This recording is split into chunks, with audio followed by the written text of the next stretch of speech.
wanted to share with you my 1955 Christmas story.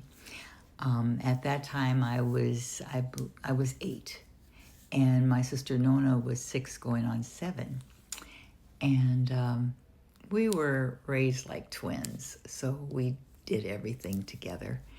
And me being the older one, if there was any problem that we were going to get into, it was probably something that I cooked up.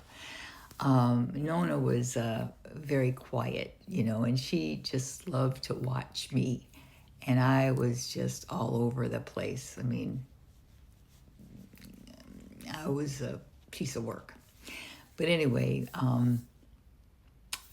this particular year, we had asked for bikes. We wanted bikes. And so, that was the goal.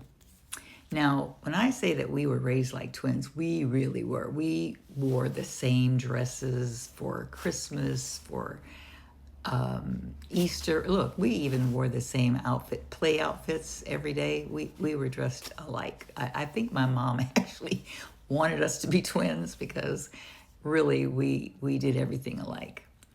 And if there was any difference, it was like we'd get the same coat, but she'd get a blue one and I'd get a red. And those colors were about what it always was. I always got the red, she always got the blue.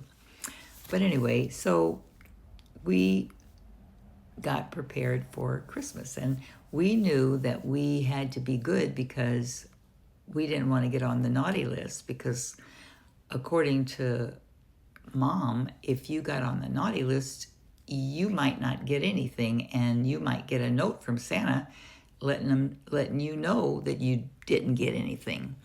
So, we took that pretty seriously.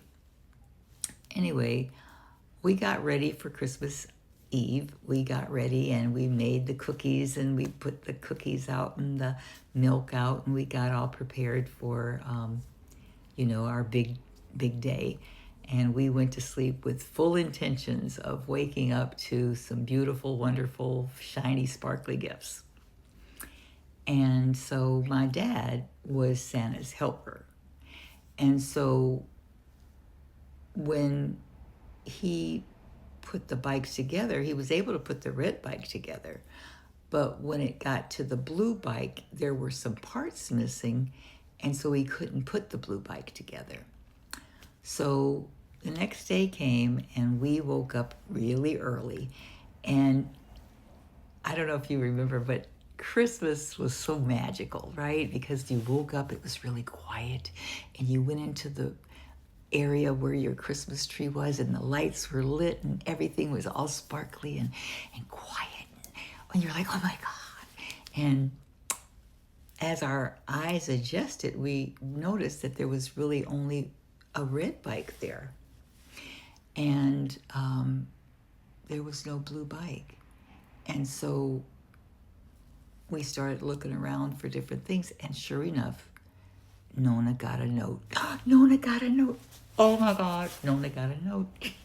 Oh my God, Nona got a note. Anyway, Nona started crying because she got a note. Poor Nona.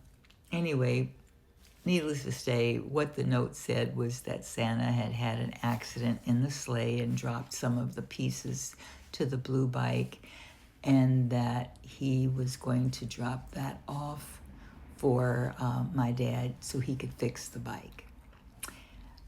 Needless to say, we kept looking around to see if he came back so he could give my dad the pieces. So we kept watching out for his sleigh. It was so funny. Anyway, that's my Christmas story for 1955. I hope you enjoyed it as much as I enjoyed it.